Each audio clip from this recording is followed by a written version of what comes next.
Salam, hər vaxtınız xeyir olsun, dəyərli abituriyentlər, müəllimlər. Bugün sizlərlə bir yerdə 2025 DİM test topludan sözün həqiqi və məcazi mənası, təkmənalı və çoxmənalı sözlər, terminlər, arxaizmləri müzakirə edəcəyik. Əslində 2025, 2024, 2023, 2026 dərs proqramlarında arxaizmlərdən, yəni köhnəlmiş sözlərdən istifadə olunmur. Məsələn, ilk 4 söz və 4 sual və bundan sonra qarşılaşacağınız bəzi suallar məhz bununla bağlıdır. Yenə də mən izah edəcəm, amma sizə tövsiyə etmirəm ki, yazasınız. Yəni bunu da nəzərinizdə saxlayın. Və bu tapşırığı yazarkən biz lüğətdən də istifadə edəcəyik ki, qarşı tərəfə bilgini tam şəkildə verək. Köhnəlmiş sözləri müəyyən edin. Naxoş, yəni sağlam olmayan deməkdir. Sağlam, zəif. Günümüzdə istifadə edirik. Bunlar köhnəlmiş söz sayılmır. Köhnəlmiş söz odur ki, uşaqlar, o artıq günümüzdə aktual deyil. Yəni köhnəlib, ta qədimlərdə qalıb, illər öncədə qalıb. Gümrahı işlədirəm, sağlam deməkdir, düşüncə. Ötkün də işlədilir, amma ötkün sözünün çox adam mənasını bilmir. Baxın uşaqlar, ötkün, ötmüş həddindən artıq yetişmiş meyvə haqqında işlədilə bilər. Üstün mənasına gəlir. Ağıl ağıldan üstündür, söz sözdən ötkündür. Yenə də üstün. Məcazi mənada ötən, keçən təsirli, ötkün söz və s.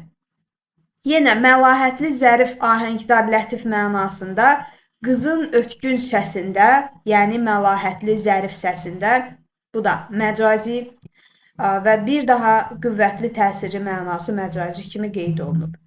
Bir də belə bir ifadə var, ötkəm ifadəsi. Ötkəm artıq sifətli və dilli, dilavər, lovğa, dikbaş, təkəbbürlü, bəzən də müsbət mənada işlənə bilər, yəni son dərəcə fəal adam haqqında. Günümüzdə istifadə olunur, bunu çıxaraq buradan. Çörək, xoşbəxt, övlad, bunların mənasını bilirsiniz, hamısı istifadə olunur. Vətən, tarix, şəkər, hamısı istifadə olunur. Sayru, əsən, ayıtmaq, cavabımız A-dır. Fikir versəniz, uşaqlar, gündəlik danışıqda bu sözlərdən istifadə etmirik. Bəs bunlar nə deməkdir? Sayru sözü sayrı da gedə bilər, xəstə mənasına gəlir, amma lüğətdə və göründüyü kimi dimdə sayrı yox, sayru versiyası var. Əsən sağ-salamat mənasındadır, gördüyünüz kimi arxaik sözdür. Ayıtmaq da bu şəkildə göstərim. Demək, söyləmək. Xüsusən dastan deyək ki, ədəbiyyatında bu nümunələrə tez-tez rast gəlirik. Köhnəlmiş sözləri müəyyən edin. Yasavul, yüzbaşı, nəslə. Elə cavabımız A-dır uşaqlar. Gəlin göstərək. Üzr istəyirəm. Yasavul nə deməkdir? Gəlin baxaq. Baxın, 3 məqamda tarixdə ifadədir. Yəni, bu tarixdə qalıb bir növ tarixizm kimi də düşünülə bilər. Polis nəfəri vəzifəsi görən şəxs, yəni əvvəlin polislərinə, polis nəfəri yerinə yasavul deyilirdi. Sonra var yüzbaşı, bu da bilirsiniz vəzifədə, hətta Türkiyə türkcəsində bu yenidən istifadə olunur, yəni yenə də daha doğrusu istifadə olunur. Amma bizdə o qədər də o hərbçi mənasında istifadə olunmur, yəni Türkiyə türkcəsindəki kimi. İnqilabdan əvvəl Azərbaycan kəndlərində kənd icması tərəfindən seçilən inzibati vəzifə sahibi. Bəzi uşaqlar deyir ki, bu qədər şey yazıb. Bunları bilməliyəmmi? Xeyr, sadəcə bil ki, əvvəlki mənada vəzifə sahibi deməkdir. Nəsnə sözü də əşya deməkdir. Yenə də dəqiqləşdirmək üçün sizə göstərim. Nəsnə heç nə, nəsə, yəni bir şey mənasında nəsə düşünülə bilər. Hətta bunu bütün lüğətlərə çevirsək daha gözəl olar. Aha, davam edək. Canlı, tədris, ozan. Burada ozan sözü şübhəli ola bilər. Ozan əvvəl aşıqlara verilən bir başqa adı idi. El şairi aşıq deməkdir. Amma göründüyü kimi bunu arxaik lüğətdə verməyibdir. Daha sonra cəhrə, məktəb, aşıq. Aşıq günümüzdə də var. Siz hətta efirə çıxan bəzi aşıqları görə bilərsiniz. Cəhrə sözü sizin üçün biraz yad ola bilər. Gəlin onu izah edim. Cəhrə, yun əyirmək üçün əllə işlədilən ən sadə alət. Hətta mən Wikipediyadan sizin üçün şəklini də göstərmək istəyərəm. Cəmi bir şəkil var. Gördüyünüz bu alət. Yəni, Bunu artıq günümüzdə istifadə etmirlərsə, demək bu da köhnəlib, amma burada nəsə qeyd olunmuyor. Davam edək. Mədrəsə, aylıq, neft. Burada mədrəsə sözü bir qədər çaşqınlıq yarada bilər. Üzr istəyirəm. Aha, elə düz çıxdı mədrəsə, belə yazılır. Dini məktəb, ruhani məktəb. Əvvəlki mənada ümumiyyətlə məktəbə mədrəsə deyilirdi. Yəni məktəb yerinə mədrəsə. Amma günümüzdə dini məktəb və ruhani məktəb, yəni din dərsi deyilən yer varsa, o hələ də mədrəsə adlandırılmağa davam edir. Yəni bunun arxaik olub olmaması mənasından asılıdır. Ümumi məktəb mənasında işlətsən, bəli, arxaik olur. Fikir, qayalıq, darvaza bunlar günümüzdə də istifadə olunur. Yenə köhnəlmiş sözlər. Ələk bilirsiniz də, un ələmək üçün istifadə olunan alət günümüzdə də istifadə olunur. Köynək, geyimdir, yataq da çarpayı, daraq, qamçı, qapı. Qamçı biraz şübhəli gələ bilər, amma belə baxanda indi də istifadə olunur heyvanlar üçün. Yəni burada köhnələn bir şey yoxdur.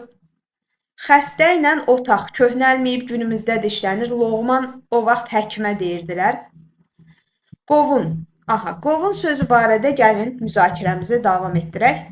Uşaqlar, qovun qabaq fəsiləsindən uzunsov, yaxud girdə şəkilli, şirin və ətirli bostan meyvəsi yemişdi digər adı ilə. Qovun, yemiş və s. Göründüyü kimi arxaik qeyd olunmayıb. Xırdanı bilirsiniz, çimərliyi bilirsiniz. Xış, bilirsiniz, ibtidai icma quruluşundan bu tərəfə. İndi səhv etmirəmsə, xış erkən tunc dövrünə aid idi. Səhvim varsa düzəldərsiniz, çox xatırlamıram o dövrlərin alətlərini. Siz tarix kitablarında keçirsiniz bu xış aləti haqqında. Hətta tarixdə xış həkinçiliyi anlayışı da var. Yasavulu bayaq dedik, ayıtmağı da bayaq dedik. Dediklərimi ikinci dəfə təkrar etməyəcəm. Köhnəlmiş sözləri müəyyən edin. Rəndə bilirsiniz, günümüzdə də istifadə olunur dülgərlər tərəfindən. Hələ də bu peşə davam edir. Taxtanı yonub hamarlamaq üçün dülgər aləti. Baca, tüstü bacası olur uşaqlar. Balaca olanda bir ev çəkirdik. Bu bizim olsun evimiz. Onun nəyi var idi? Bir bacası var idi. Buradan belə bir tüstü çəkirdik. Yadınıza gəlirmi? Məncə bunu demək olar hamı çəkibdir. Bu da bizim olsun evimiz. Güyadan indi. Evin damı evin özündən böyükdür. Olsun. Bulud nümunəsi. Bulud bildiyimiz, yəni hətta bu söz amonimdir. Bulud biri var ki, bildiyimiz göydə bulud, biri də var bir, deyək ki, boş qab kimi. Məsələn, buluda aş çəkmək. Gözəl, qəşəng, yaraşıqlı günümüzdə istifadə olunur.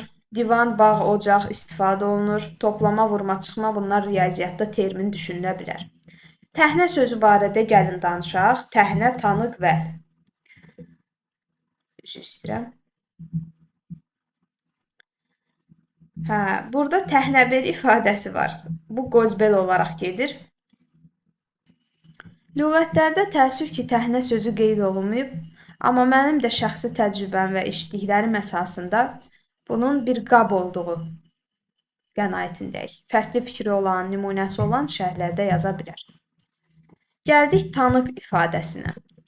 Tanıq şahiddir. Türkiyə türkcəsində hələ də istifadə olunur, amma bizim üçün artıq aktual deyil. Və sözünü mən o vaxt Telegram kanalımda da bölüşmüşdüm, göstərim. Baxın uşaqlar, Telegram kanalımızın bu arada linki şərhlərdədir.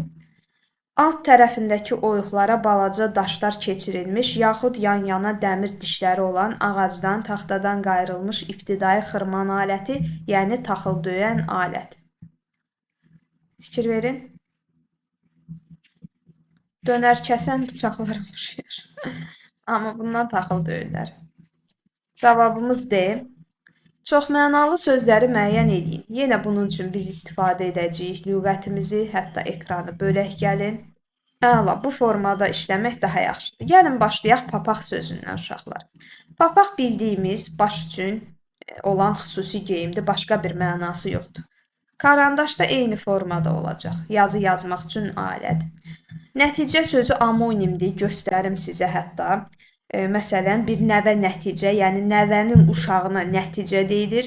Bir də bir işin sonu mənasında. Dolu sözü həm çoxmənalı, həm məcazidir. Çoxmənalılığına və məcazi, üzr istəyirəm, həm çoxmənalı, həm məcazi eyni şeydir. Həm çoxmənalı, həm də amonimdir demək istəyirdim. Bəli, deməli gəlin çoxmənalılığına, yəni məcaziliyinə baxaq. Dolu sözü, məsələn, deyirsən ki, 3-cü nümunədə. Evi dərin bir maraqla dolu sükut bürümüşdü. Bu onun məcazidir. Deməli, bu çoxmənalı ola bilir. Ancaq ki, uşaqlar, digər nümunələr olmadığı üçün bunu götürmürəm. Eyni zamanda uşaqlar, biz belə bir qənaətə gəldik ki, burada qeyd olunan üç sözümüz də heç bir, deyək ki, başqa bir məqam daşımır. Yəni, papaq, karandaş nəticə sözünə görə A variantını sildik. Davam eləyək. Top sözü. Top sözü də dolu sözü kimi həm amonimdir, həm də çox mənalıdır uşaqlar. Gəlin göstərim. Top bildiyi var ki, oynadığımız top, yəni uşaqların oynadığı top. Biri də var ki, sursat mənasında, silah sursat mənasında. Baxdıqda biz bunun məcazi olmadığını görürük. Deməli, sildim. Ay sözü nida ola bilir. Ay, nə bilim, barmağım. Filan yerimiz ağrıyanda nə deyirik? Ay deyirik, filan yerim. Amma eyni zamanda bu əsas nitq hissəsi ilə də amonimliyi var. Məsələn, ay yerin peyki mənasında. Daha sonra ay 12 aydan ümumi ad olaraq qeyd edirik. 30 günə, nə bilim 28 günə, bəzən 4 ildən bir 29 da olur. 31, 30, 28, bəzən 29. Bu günlərə biz nə deyirik uşaqlar? Biz deyirik ki, ay. Göründüyü kimi mən sizə amonimliyini göstərdim.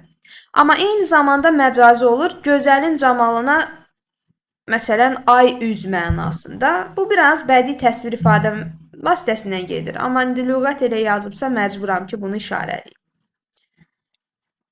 Davam edək. Günəş sözü. Günəş sözünün heç bir amonimliyi yoxdur. Çoxmənalılığı isə yenə də şeirlərdə, nümunələrdə günəş üz, ay üz. Yəni bunları hardasa məcburiyyətdən götürmək olar. Gəldik tar sözünə. Tar musiqi aləti kimi bizim mədəniyyətimizin simvollarından biri. İkinci ola bilər. İkinci mənası çox önəmli deyil, ona boş verin. Üçüncü mənasına baxaq. Ev quşlarının üstündə durub gecələməsi üçün hinə qoyulan ağac. Bir də tar üst-üstə dərəyə yağıb yığılmış qalın qar yığınına deyilir. Bax, bu dördüncü mənası daha maraqlıdır. Göründüyü kimi siz onun 4 müxtəlif mənasını gördünüz, amma çox mənalı görmədik. Ayaq sözü uşaqlar amonim olmur, amma çox mənalı olur. Biri var insanın ayağı. Bir də burada bu köhnəlmiş söz kimi yazıb bunu. Bunu götürmürsünüz. Bu amonim deyil. Lüğətdə o yəni fərqli qeyd olunub, din fərqli götürür. Yəni amonim deyil. Yadda saxlayın. Ayaq insanın ayağı, bir də şkafın ayağı baxımından. Ətək, dağın ətəyi, bir də ola bilər, üzr istəyirəm. Dağın ətəyi, bir də ola bilər nə? Bildiyimiz insanın, qadının məsələn geyindiyi geyim. Kök sözü, məsələn, problemin kökü deyəndə o çox mənalı olur. Amma kök sözü eyni zamanda amonimdir. Mənalarını ekranda görürsünüz, çox vaxt getməsin deyə. Bəzən qısa kəsirəm. Ağız sözü də qapının ağzı və ya insanın ağzı. Göründüyü kimi çox mənalı ola bilir. Gəldik qar sözünə. Qar sözü uşaqlar bildiyimiz qar topu, yəni qar, coğrafiyada biz bunu keçirik, yəni nə olduğunu öyrənirik. Çox müxtəlif şəkillərdə, ən çox ulduz şəklində yağan və hər tərəfi örtən donmuş ağappaq su kristalcıqları. Amma göründüyü kimi onun məcazisi yoxdur, yəni çox mənalı ola bilmir. Bel sözü həm amonimdir. Baxın, bel sözü bir insanın beli, bir də deyək ki, sağ və ya sol yanında ayaqla basmaq üçün çıxıntısı olan uzun saplı qazma aləti. İnsanlar bəzən ona lapatka deyir. Bel denən. Dilimizdə var da, yəni bu oturmuş ifadə. Daha sonra həm deməli amonimdir, həm də çox mənalı ola bilir. Məsələn, məcazi mənada hündür dağın iki təpəsi arasında əyrilmiş yer və ya alçaq keçid. Məsələn, dağın beli, bir də dövrə ətraf mənasındadır, şəhərin beli. Göründüyü kimi bu çox mənalı ola bilir. Tut sözü həm tut ismi var dilimizdə, yəni ki, bildiyimiz tut, ağ-qara növləri olan xırda şirəli meyvə. Bir də var tutmaq feili. Göründüyü kimi tutmaq feili də var, tut ismi də var və bu həm amonimdir. Eyni zamanda biz onun məcazi mənasına da rast gəlirik. Məsələn, ev tutmaq, taksi tutmaq. Deyirsən ki, sənlə mənim sözüm tutmur, biz bir-birimizi tutmuruq, yəni əlaqə yarada bilmirik. Bu mənada çox mənalı. Qayın sözü amonim ola bilir uşaqlar. Qayın biri var ki, ər və ya arvadın qardaşına deyilir. Qayın ağacı, möhkəm oduncaqlı, qollu budaqlı meşə ağacı deyilir. Üçüncü bizim üçün önəmli deyil. Bir, ikini bildik. Ancaq göründüyü kimi çox mənalı ola bilmir. Ana sözü çox mənalı olur, amonim olmur. Ana bir bildiyimiz bizim analarımız, dəyərli qadın. Məcazi mənada bir şeyin əsas qismi. Ana çay, ana zoğ, ana dili. Bəzən deyirik, ana səhifəmə belə bir şey çıxdı. İndi insanlar buna keşfet səhifəsi adı veriblər. Amma biz ona əvvəllər ana səhifə, web səhifədə əsas səhifəyə ana səhifə deyirdik, düzdürmü? Və bu onu nə edir? Çox mənalı edir. Yaş sözü həm də amonimdir, göstərim. Yaş biri var ki, insanın yaşı, biri də var ki, yaş, yəni nəm mənasında. Amma uşaqlar, bəzi nümunələrdə bu söhbət çox yaşdır, yaş söhbət. Belə bir ifadə işlədilir və bunu bəzən çox mənalı götürürlər, burada yazmayıb. Bağ sözü biri var bağ, bostan, biri də var ip mənasında. Baxın, o da amonimdir. Məcazi mənada işlənə bilərmi? Bəli. Məsələn, sevgi bağı, dostluq bağı çox mənalı məcazi. Dağ sözü də həm amonim, həm çox mənalı gedə bilər. Dağ sözünə baxıram.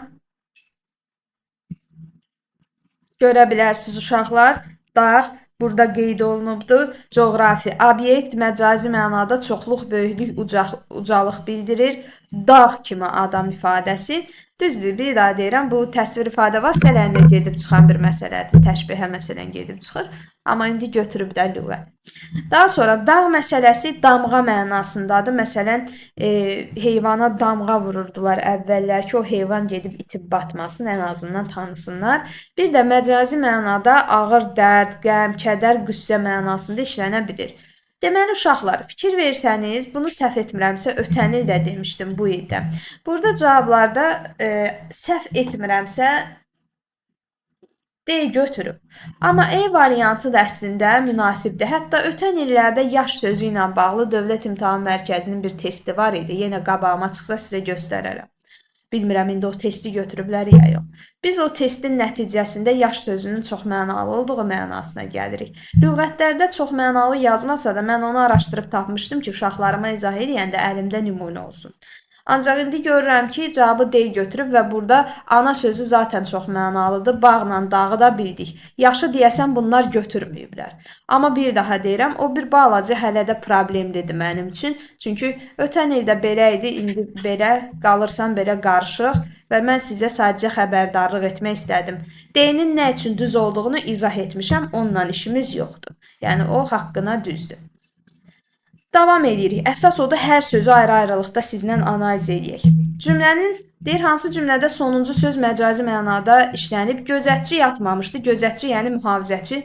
Burada yəni insandır da, yata bilər, yatmaya bilər. O hər gün anasını qarşılamağa gedərdi. İnsanın harasa getməsi həqiqidir. Bu gözəl mənzərəyə baxanda hamı sevinirdi. Burada da məcazi söz yoxdur. Dostlar şirin söhbət edirdilər. Uşaqlar, baxın, burada şirin sözü əlbəttə ki, məcazidir. Şirin söhbət, necə söhbət ola bilər? Yox, şirin çay olar, şirin şirniyyat olar, keks olar, nə bilim. Ancaq şirin söhbət deyəndə artıq bu məcazi olur. Amma bu sonuncu söz deyil deyə götürmürəm. Burada təbiət adamın üzünə gülürdü. Təbiət gülə bilər, uşaqlar, insan gülər də. Təbiətin gülməsi nədir? Məcazidir və sonuncu söz olduğu üçün cavabımız E. Hər üçü çox mənalı sözdür. Az əvvəl ayaq sözü barədə danışdım ki, çox mənalıdır. Qaldı uşaqlar, insan və yer, gəlin müzakirə aparaq. İnsan sözünü bilirsiniz. İnsan sözü adam, bəşər deməkdir. Amma da bunun başqa bir mənası qeyd olunmayıbdır lüğətə əsasən. Gəldik yer sözünə. Yer biri var ki, coğrafiyada bildiyimiz yer kürəsi mənasında. Biri var mənim oturduğum yer, durduğum yer, yəni getdiyim, gəldiyim. Məcazi mənası varmı? Bəli. Mənbə mənasında 18-ci mənaya baxdıqda, 19-cu mənaya baxdıqda biz görürük ki, çox mənalı ola bilir. Amma insan sözü pozdur. Gəldik. Sel, su, arx. Gəlin baxaq uşaqlar. Sel sözü barədə mən daha öncə videolarımda danışmışdım. Arası kəsilmədən hərəkət edən insan kütləsinə insan seli deyirlər. Bu çox mənalı olur. Su sözü də eyni formada məcazi ola bilir. Gəlin göstərək.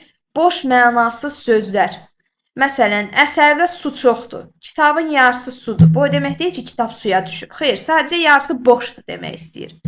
Arx sözünə gəldikdə, arx, dəyirman kimi sözlər əsasən həqiqi mənalı olur, tək mənalı olur. Tarlaya, bostana və s. su axıtmaq üçün açılan yol. Deməli, bunu mən sildim. Davam edirəm. Bel, çəkic, narın. Deməli, uşaqlar, narın sözü məcazi ola bilir. Məsələn, zərif mənasında narın danışmaq, narın yerimək. Çəkic sözü, çəkic alətdir, çəkic balta. Onun nə kimi bir məcazi ola bilər, ay uşaqlar? Olmur, bax, görürsünüz. Bu yoxdur. Bel sözünü az əvvəl demişdim, dağın beli mənasında. Dolu sözünü az əvvəl demişdim, qar sözünü demişdim, o ümumiyyətlə çox mənalı olmur. Yağış sözündə gəlin sizlə bir daha yoxlayaq. Baxıram və görürəm, yenə də o da çox mənalı deyil. Gəldik, A variantı önəmlidir. Uşaqlar, saymaq feili, hörmət etmək, bir də hesab olunmaq mənalarında məcazidir. Deyirsən ki, bizi izləyən şagirdlər sinifdə ən yaxşı oxuyanlar sayılır, yəni hesab olunur. Bir də deyirsən ki, sən məni saymırsan, o valideynlərin dilində tez-tez eşidirik. Sən məni saymırsan, yəni sən mənə hörmət eləmirsən. Bax, bu iki mənada çox mənalıdır. Kəsmək feili də. Məsələn, deyirsən ki, kəs. Biri danışır, durmadan danışır. Deyirsən, susmaq baxımından. Deyirsən, kəs. Yəni, sözü kəsmək baxımından. Bax, fikir verin, çox mənalı olur. Lövhə və məktəb sözləri də uşaqlar yerinə görə çox mənalı olur. Həyat məktəbi, bədii lövhələr, təbiət lövhələri, bunlar artıq çox mənalıdır. Lövhə nə zaman həqiqi olur? Məktəbdəki lövhə var ya, yazı yazırsan, bax o. Davam edək. Arxaizmləri müəyyən edin. Otaq sözü həqiqi deyirəm, yəni günümüzdə də istifadə olunur. O arxaik deyil. Sayrı sözü barədə az əvvəl deyəsən danışmışdıq və demişdik ki, xəstə deməkdir. Loğman da həkimdir. Burada sadəcə ikisi arxaizmdir. Us, yey, altın. Doğru cavab B variantıdır. Us nə deməkdir uşaqlar? Gəlin baxaq. Ağıl, kəmal, zəka, ədəb, tərbiyə deməkdir. Yey var uşaqlar dilimizdə. Yey yaxşı deməkdir. Hətta eyi versiyası da var. Yaxşı deməkdir. Daha sonra altın sözünü bilirsiniz, yəni təxmin eləmək olur. Qızıl deməkdir. Bizim dilimizdə altın sözü artıq istifadə olunmur. Ələk, qurşaq, arxalıq. Deməli, burada uşaqlar, məsələn, qurşaq sözü var. Qurşaq sözü görürsünüz ki, beli sıx tutmaq üçün ona sarılan uzun və ya dar parça. Yəni, günümüzdə bu, deyək ki, qurşaqdan çox istifadə olunmur. Amma eyni zamanda bu coğrafiyada termin də ola bilir, yerinə görə. Arxalıq da yenə geyim növüdür. İndi hər hansı bir geyimə biz arxalıq demirik əsasən, amma yenə də göstərim sizə. Amma ələk sözü bu variantı xilas edir. O, çünki günümüzdə də istifadə olunur. Qovun, xırda, çimərlik bunları az əvvəl demişdim. Çuxa, qamçı, qapı. Qamçını demişdim. Qapı, yəni indi də istifadə olunur da. Evimizin qapısı yoxdur da. Çuxa sözü isə uşaqlar nədir? Qafqazlıların üstdən geyinən, beli büzməli, uzun kişi, milli geyimi. Uzun kişi, milli geyimi. Uzun kişini elə oxudum ki, elə bir kişinin boyundan danışıram. Həqiqətən də arxaizm imiş. Arxaizmləri müəyyən edin. Uşaqlar, doqqaz nə deməkdir? Baxın, göstərirəm. Bunu bəzi mənbələrdə, məsələn, hədəfdə yazıblar dialekt söz. Burada izahlı lüğətə keçib bu söz. İndi dialektdə sadəcə işləmir zənn edirəm. İndi hamı işlədə bilər. Doqqaz adətən kənd evlərində evin, həyətin, bağın və s. hasarında bir-birinə keçirilən ağaclardan ibarət sadə qapı. Sil, yəni arxaizm deyil. Darğa və taqım arxaizmdir uşaqlar. Darğa əvvəllər fəaliyyətdə olan şəhər, qəza, mahal və ya vilayət hakimi, yəni bir vəzifəli şəxs. Taqım sözündə səhv etmirəmsə bu hələ də əsgərlikdə, hərbdə durur, amma arxaik kimi qeyd olunubdur lüğətlərdə. Rota, eskadron və ya topçu bölməsi və bu cür bölməni təşkil edən əsgər dəstəsi. Deməli, burada doqqaz sözü bu variantı götürməyimizə mane oldu. Nəsnə barədə bayaq dedik, şey anlayışı deməkdir, yəni bir əşya, bir şey. Divan sözü barədə, divan kreslo kimi düşünsən, bu həqiqi günümüzdə işlədilən bir gündəlik ifadədir. Amma məhkəməyə deyilirsə, məsələn, divan, əvvəllər məhkəmə mənasındaydı, bəli, bu arxaizm olur. Ocaq sözü pozdu, ocaq sözü arxaik deyil. Çuxanı demişik, yasovul, mülkədar, elə cavab C variantı. Sovruq nədir? Gəlin göstərim. Bunu deməmişəm. Niyə çıxmadı yenə?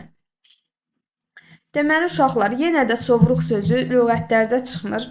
Onun nisbətən fonetik formadan fərqli sovruq versiyası var. Şiddətli külək fırtına nəticəsində burum-burum qalxan dalğaya deyilir. Bir də taxılı təmizləmək üçün havaya atma. Mirzə İbrahimovun Gələcək Gün əsərində istifadə olunub. Təlis sözü. Təlis sözü də eyni formada dəsmal deməkdir və dialekt nümunəsi kimi gedir. Və bunun da məsələyə adiyyatı yoxdur. Mənzili də günümüzdə işlədirik. Vurma çıxma riyazi terminlər kəndxuda da yenə arxaik hesab oluna bilər. Biri dilçilik terminidir. Cavab A. Etimologiya sözlərin mənşəyi haqqında elmdir. Fiksaj, səhv etmirəmsə, bir maddə adı olduğundan kimyada istifadə olunur. Vəzn ədəbiyyatda, neolit tarixdə, silikatda nədir uşaqlar? Bunu çox adam bilmir, ona görə göstərəcəm. Yəni, bunu məktəbdə keçmirsiniz, mən bilən. Amma bəlkə də coğrafiyada filan keçirilir, geologiya coğrafiyaya yaxındır. Geologiyada tərkibində silisium oksidi birləşmələri olan mineralların adına deyilir. Yəni, bu geologiyaya, bəlkə də kimyaya da aid ola bilər. Biri dilçilik terminidir, cavab dialektizm. Dialekt sözlər barədə istifadə olunur. Məsələn, ədəbi dilə keçmiş dialekt sözlərə dialektizm deyilə bilər. Dialektizm nədir uşaqlar və ya dialekt nədir? Dialekt ləhcədə, şivədə olan sözlərin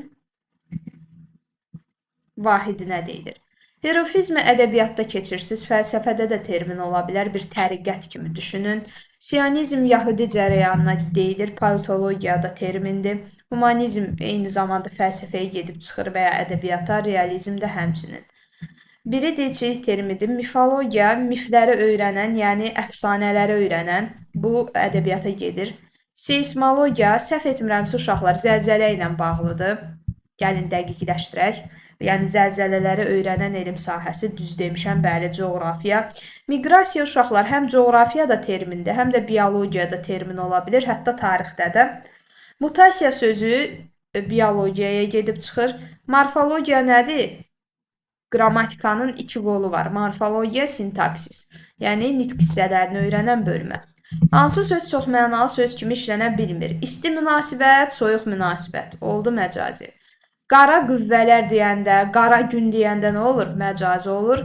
Boz adam, yəni inadkar, üzə dirənən, utanmaz. Məcazi mənada utanmaz, nəzakətsiz, həyasız adam kimi. Şabalıdır, rəng bildirən sifətdir, onun heç bir məcaziliyi yoxdur.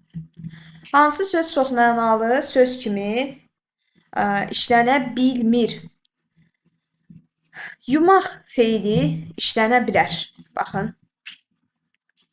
Bu arada bu amonim sayılmır, sadəcə burada bir yanlışlıq var.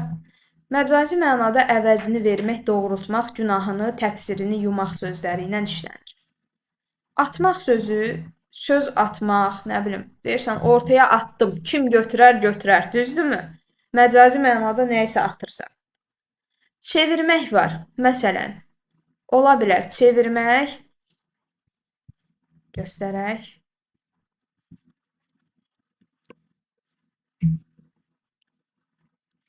Burada təəssüf ki, qeyd olunmuyor. Gəlin biz özümüz deyək, problem deyil. Məsələn, deyirəm ki, o mövzunu çevirdi. Tərsinə qoymaq deyil ki, stəkanı çevirmək həqiqidir, mövzunu isə çevirmək məcazi olur. Bişirmək, kiminsə başını bişirmək mənasında işlənə bilir bəzən, amma bizə lazımdır tək işlənmək. Məsələn, bişirdi. Deyirsən ki, bu iş məni bişirdi. Yəni təcrübə sahibi oldum, işdə bişmək, yetişmək, çox təcrübə qazanmaqdır. Amma uşaqlar, hıçqırmaq sözü barədə araşdırma edərkən gəlin baxaq. Biz müşahidə edirik ki, dərindən içini çəkərək ağlamaq mənası, bir də hıçqırtı səsi çıxarmaq mənası var. Yəni göründüyü kimi məcazi olmur. Aşağıdakı terminlərdən hansını qarşısındakı sözlə əvəz etmək olmaz? Obraz, personaj olar. Dialoq, mükalimə, iki və daha artıq şəxsin danışığına deyilir olar. Faciə, tragediya, sonu pis bitən əsərlərdir. Komediya, məsələhə gülməli əsərlər.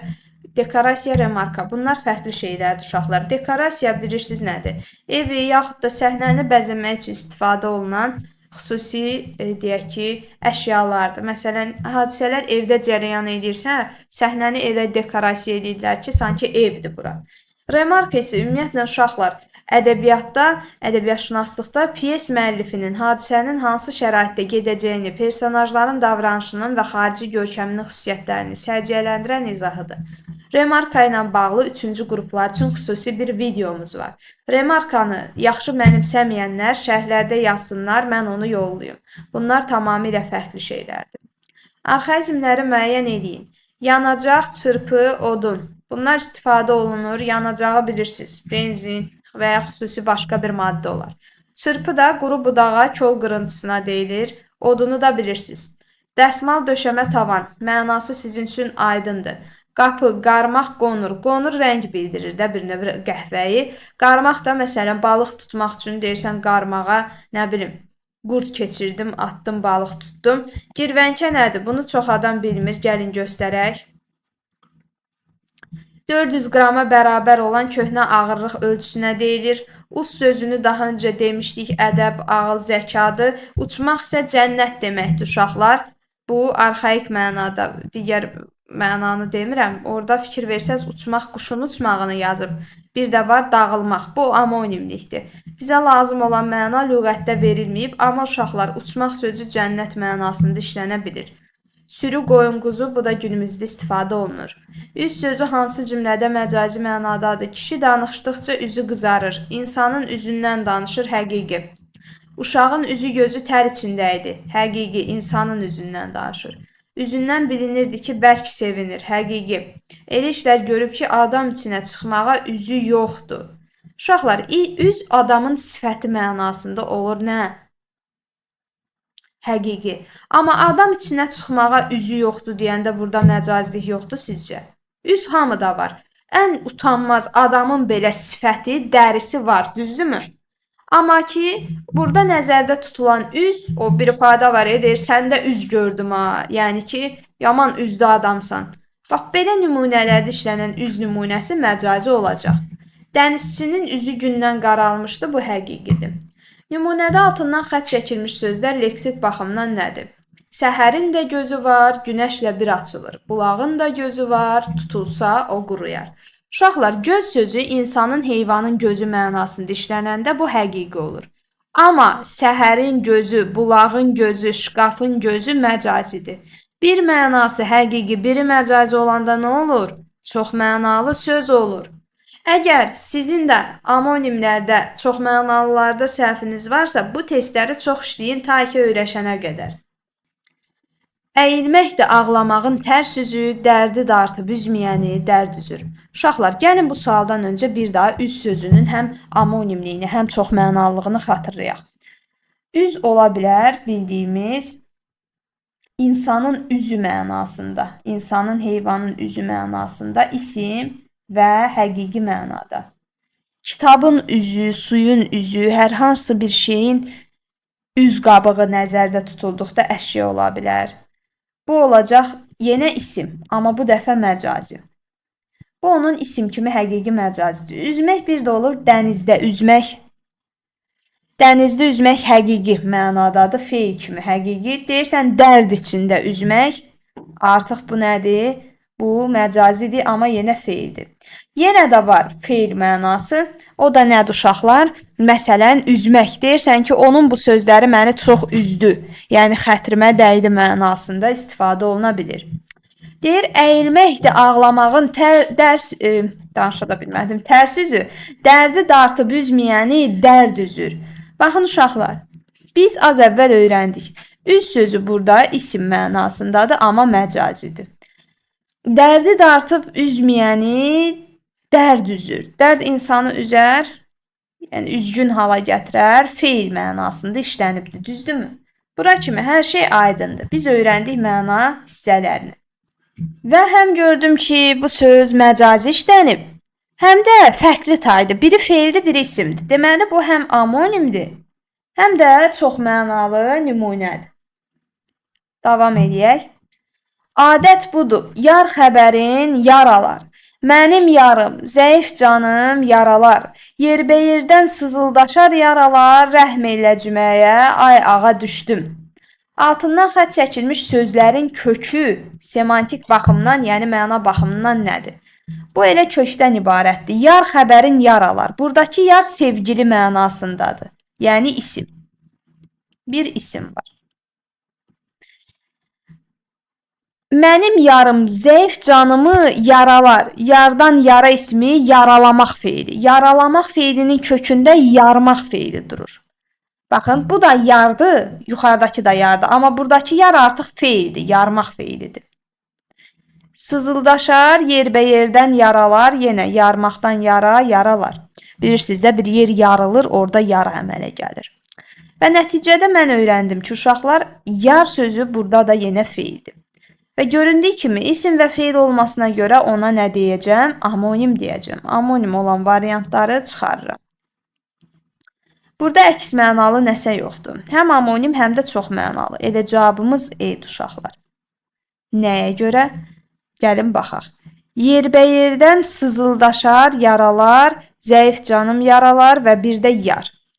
Yar sözü uşaqlar yerinə görə dedik isim olur, feil olur. Yarmaq sözü eyni zamanda məcazi bilirsiniz nə zaman olur? Göstərim. Burada yazmayıb deyəsən, hə? Burada yenə yazmayıb. Məsələn, dükanı yarmaq, mağazanı yarmaq mənasında məcazi işlədə bilərsiniz. Cavab E. Səhv fikirdir. Bəzi sözlər həm həqiqi, həm də məcazi mənaya malik olur. Bəli, düz fikirdir. Bayaq məsələn, üz sözü dedim, insanın üzü desən, isim həqiqi, bir də deyə bilərsən, kitabın üzü, suyun üzü məcazi. Sözün ifadə etdiyi ilkin məna onun məcazi yox, həqiqidir. İlkin məna, əsas məna, həqiqi məna. B səhv. Törəmə bərabərdir məcazi məna. Dilimizdəki sözlər leksik mənaya malik olub olmamasına görə iki yerə bölünür. Bəli, əsas nitq hissələri, onların həm leksik, həm qrammatik mənası var. Bir də var köməkçi nitq hissələri, onların leksik mənası yoxdur, sadəcə qrammatik mənası var. Bəzi sözlər çox mənalı ola bilir. Bəli, uşaqlar, dilimizdə olan bəzi sözlər məcazi olur və məcazi olmaq çox mənalı olmaq deməkdir. İzahlı lüğətdə sözlərin leksik mənaları şərh olunur. Baxın, uşaqlar, burada lüğətimizin növünə görün nə yazıb? Çoxlu lüğəti var, amma bizimkinə yazıb izahlı lüğət və leksik mənasını verir. Bu da düz fikirdir. Cümləni tamamlaya bilən ifadəni müəyyən eləyin deyir. Çoxmənalı sözlər amonimlərdən fərqli olaraq yazılışı və deyilişi müxtəlif olur. Uşaqlar, həm çoxmənalılarda, həm amonimlərdə yazılış deyiliş eynidir. Tamamilə fərqli mənalar bildirən amonimlərdir, çoxmənalılar deyil. Fikri daha dəqiq ifadə etməkdə mühüm rol oynayır, nitqdə yersiz təkrarın qarşısını alır. Sinonimlərə aiddir. Bədii ədəbiyyatda cinas qafiyə yaratmaq xidmət edir. Üçüncü qruplar üçün aydın olacaq. Birinci, ikinci, dördüncü qruplar çox da narahat olmasın. Önəmli bir qayda deyil. Yaxşı, bu günümüzdə istifadə olunmur çox da. Cinas qafiyə deyirsə, bu amonimlərə aiddir. Eyni nitq hissəsinə aid olmaq ifadəsinə gəldikdə isə uşaqlar diqqətli olmaq lazımdır.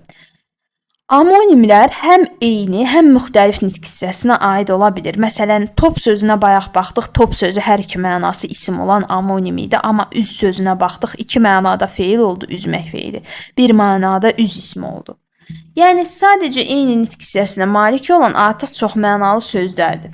Çoxmənalı sözlər amonimlərdən fərqli olaraq eyni nitq hissəsinə aid olur. Amonimlər isə həm eyni, həm də fərqli. Çoxmənalı söz deyil. Ətək dağın ətəyi mənasında məcazidir. Kök, problemin kökü. mənasında məcazidir. Ayaqqabının, çəkmənin burnu məcazidir. Qayın sözü az əvvəl amonimliyini izah eləmişdim, yadınızdadırsa dedim və biz öyrəndik ki, nədir bu uşaqlar? Deməli, amonimdir, amma çox mənalı deyil. Çəkmə ifadəsi isə həqiqətən həm həqiqi, həm məcazi olur. Şəkil çəkmək dedikdən bu nədir? Bu olur həqiqi. Məcazisinə baxaq. Məsələn, 28-ci mənaya baxdıqda görürsüz, məcazi mənada cəlb etmək, həvəsləndirmək, çox maraqlandırmaq. Kənd mövzusu rəssamı çəkir. Yəni özünə çəkmək, cəlb etmək. Çoxmənalı söz deyil. Ayaq sözü, şkafın ayağı, nə bilim, divanın ayağı, stulun ayağı, baş sözü, baş həkim, evin başı, dağın başı, məcazidir bunlar. Dövlət İmtahan Mərkəzi bilirsiniz, bu barədə mən elmi bir mənbə bölüşmüşdüm. Bu biraz şübhəli sözdür, amma Dövlət İmtahan Mərkəzi bunu çoxmənalı və amonim kimi götürür. Tutmağı, məsələn, ev tutmaq mənasında bayaq çoxmənalı götürdük. Şam sözü uşaqlar amonimdir. Amma çox mənalı deyil. Şam necə amonim olur? Biri var, şam namazı mənasında, axşam namazı. Şam naharı kimi də düşünə bilərsiniz, yenə axşam yeməyi kimi. Şam ola bilir bir də bildiyimiz, yəni yandırılan, evi işıqlandırmaq üçün istifadə edilən kiçik bir vasitə kimi. Eyni zamanda şam ağacı da var. Ağac növü kimi işlənə bilir. Vəssalam. Davam edək. Cümlələrin birində həm köhnəlmiş, həm də ümumiləşmiş söz kimi təhlil edilə bilən söz var. Müəllim uşaqları dərnəyə göndərdi. Burada köhnəlmiş söz kimi düşünülən nəsə yoxdur. Xəstəlik görməyəsən, əsən yaşayasan. Əsən burada arxaikdir, sağlam yaşayasan deməkdir. Yazıya baxanda adam fərəsli keçirir. Cavab C. Biri var ki, mənim şagirdimin xətti çox gözəldir və eyni zamanda mən nə desəm, nə qeyd götürsəm, onu yazır. Deyirəm, ay filan kəs, sən yazına baxanda adam fərəsli keçirir. Bir də uşaqlar, yazı sözü dastan leksikasında da istifadə olunur. Koroğluda da var hətta bu nümunə. Düzənlik mənası var. O köhnəlmiş sözdür. Bax, çöl, səhra, düzən. Koroğludan nümunə verib hətta. Yəni çöllük mənasında deyirsən, çölə baxanda adam fərəh hissi keçirir. Yazı burada artıq iki cür düşünülürdü. Bir arxaik, bir indiki günümüzdə. Ağsaqqallı babanın yeri uçmaq olsun. Yəni baba uçmur, sadəcə cənnət olsun yeri deyib. Sadəcə arxaikdir. Koroğlu dəliləri azğın feodallara qarşı mübarizə aparırdı. Burada da yəni feodal sözünü düşünə bilərsiniz. Başqa da bir şey yoxdur, arxaik.